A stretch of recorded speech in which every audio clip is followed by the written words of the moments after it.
Monire mosa. Tampokelelani on this channel, Chitumbuka na Loreni. I support you to learn Chitumbuka. Chitumbuka is a language we speak in Malawi, but also in other neighboring countries like Zambia, Zimbabwe, Tanzania, Congo, and places like that. In this video, we are exploring the language of farm tools. I was just looking, I'm like, oh, yeah. What video is this? Okay, so this video will come out on the 28th of February, which is the last day in February. Yeah, we keep pushing. We are on our road to making 90 videos. We started on 26th of January, so it's been a month already. Okay, without wasting much of your time, let's get right into it.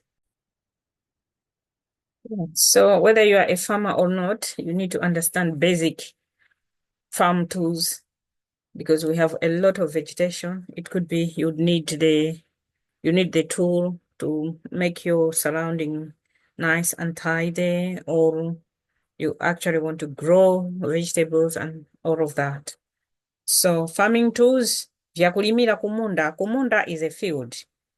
Kulima is um preparing the land or something like that. So kulima, yeah. Because we use a hoe, so the process we call it hoeing, kulima, hoeing. But in this country, when some people I ask them, uh, do you have a hoe? Where can I get a hoe? Everyone is asking, what is a hoe? What is a hoe? But we have a hoe here, only that I'm making this video at night. Otherwise, I would have been making it outside to show you these farm tools because some of them we have them. We have an axe, mbavi, we have a hoe, jembe, or mayembe in plural.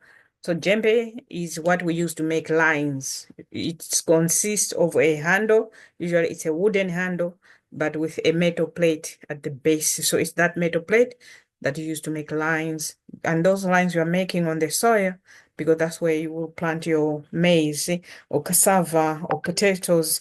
And based on the type of crop you are growing, that's what also determines the size of the lines. For cassava, we make big lines because cassava wants space, the roots want space. So you have to build that.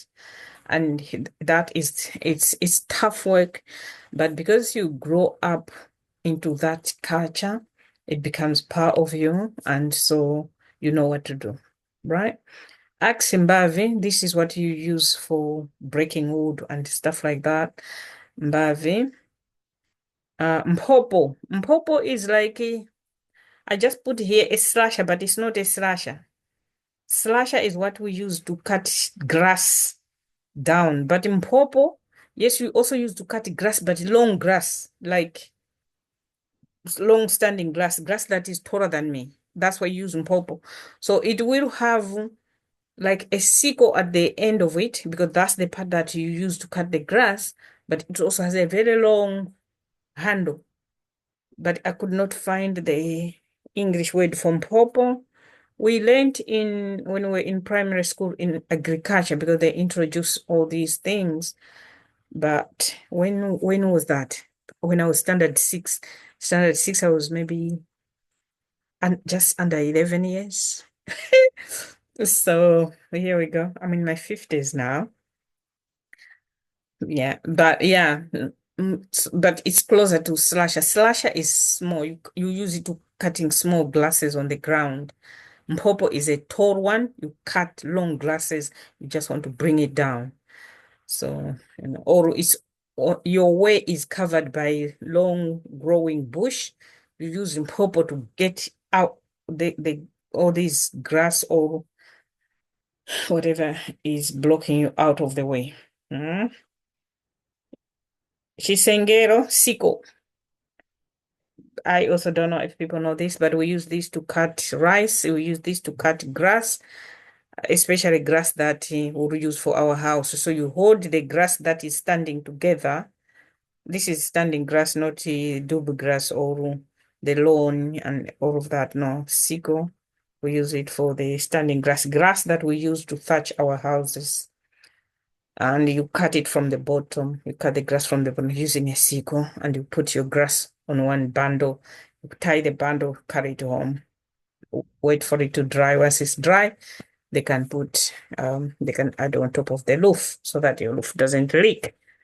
We will be talking about leaking of houses and the because the discussion is around rain in the coming week. But for now, let's continue on the farms tools used on farms. Plow. This is a borrowed word, huh? Just say it slowly. Greater ox cart. Greater is that one where we have two cattle in front. Usually there will be male cattle in front, male cattle that have been, what do you call it, castrated. Usually they do that because the job for this is cattle is to carry around heavy things. So the ox cart is what carries heavy things. Sometimes they will pick you up if you're walking. Oh, I'm going to the lake. Can you take me? They will take you. But the ox cart, they move very slowly. You are walking at the pace of the cattle. So usually the cattle is beaten for walking slowly all the time. And that sucks. But hey ho. Rake, I guess everyone knows rake. We call it chiquero. Mm? Something you use to scrape everything that is on, um, especially grass, to bring the grass that has been cut together. You rake it. You square. Because the process is square, chiquero, rada, maquerero. How is this a farm tool? To me, it is a farm tool because when sometimes you want to do pruning of a tree, you can climb the tree itself, but you can also use ladder. You stand on the ladder and you cut some of the branches that you want to get rid of and things like that. Some trees you can't climb because the branches start from very far. So this bottom bit is it's a huge tree. For you to start off, you need to start with this ladder first to get into, to catch up, then to go, all of that. It's risky, but when you are used to it, people know how to use things. So ladder, maquerero, pritika. Although I didn't put here, God knows why. I must have been tired. Pritika is a panga knife. Hmm? I'm sure panga knife is a English word because that's what we were told in primary school when we were learning about agriculture and tools for farming. So pritika is PHW there. Just that I made a little bit of a thing. Yeah, but this is panga knife, pritika. We use it often to cut bushes, especially small bushes, but also at the same time bushes that are thick, but they are thin. So you can use pritika because pritika is for smaller type of trees. Wheelbarrow, wheelbarrow. Um, as you can see, it's also Broadway. Water can, or chotirira maji. Chotirira maji. Maji is water. Chotirira is watering. So chotirira maji, but water can is what we use. Shovel, for sure. It also sounds like a borrowed word for sure, shovel. But yeah, that's a shovel. Tractor, tractara. And you are thinking again to say, why is a tractor a farm tool? Yeah, it just depends on the farm. If it's big, usually there will be a tractor to carry ch- children of the people that are working in those farms to schools. If the owner of the farms are a little bit mindful, but usually it is always a problem, especially in tobacco farms, because um I've done research in tobacco farms in Malawi, and it's quite depressing. The way people are treated. They are not paid for the whole year. They are paid once a year, the time when there's a harvest or something like that.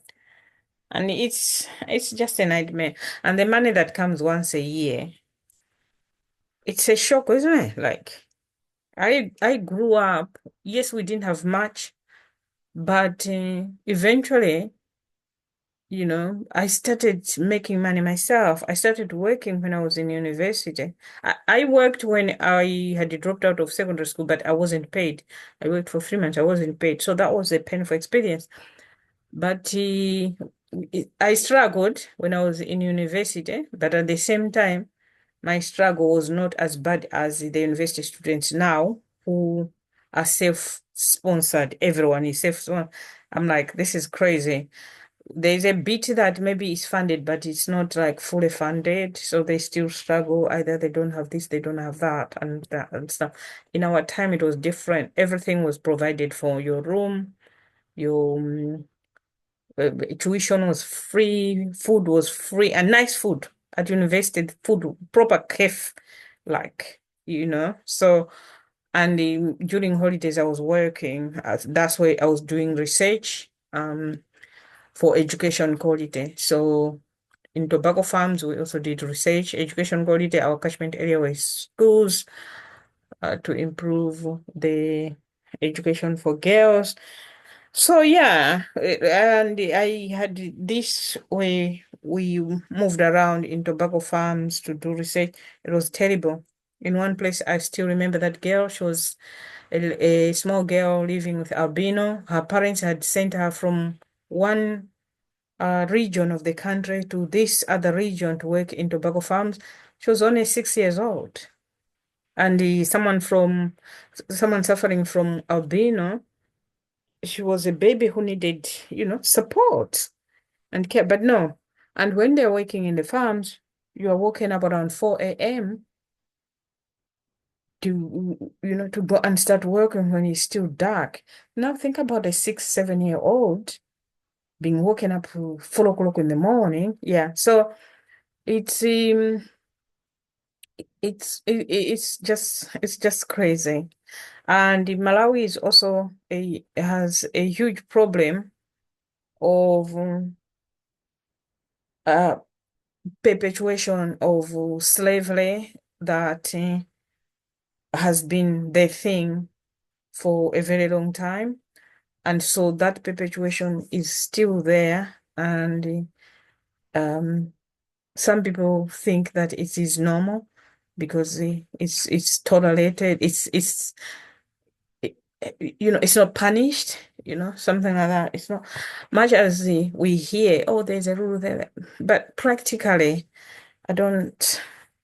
I don't see the actual deterrence to it. This is why we have tragedies upon tragedy, preventable tragedies, but it's because it's in our history. We em- we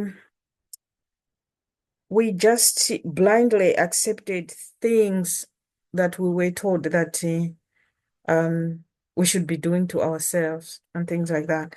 It is a pity that things happen that way. This is probably, I guess, why research happens.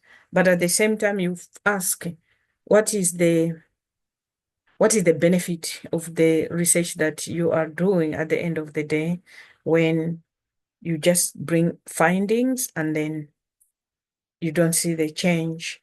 And when the time when you're doing research, they will, the owners will know that because you're doing this, definitely. So there are things they adjust. Even that week, you see that even children who were not going to school, they'll start being taken to go to school. But yeah, it's crazy. Sorry, I digress. Let me finish this video because we are towards the end. Pick.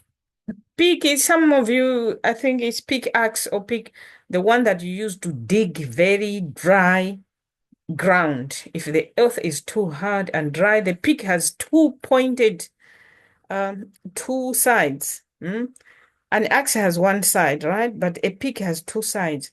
One side is the flatter and bigger. One side is pointed and sharp. So you use to dig the ground when it's too hard. Sometimes people use it if they want to uproot a tree. You dig with a hoe, but you also use a pick to help remove the root. Hama, nyondo. So hama is something that you all know. Let's take off the screen share because that's the end of it. Thank you for listening. I just Yeah, sometimes when I'm talking about one thing, it triggers other thoughts. So and I let them, get out into the world. Yeah. So yeah, uchomeni, chifukwa cha because you keep coming over and over.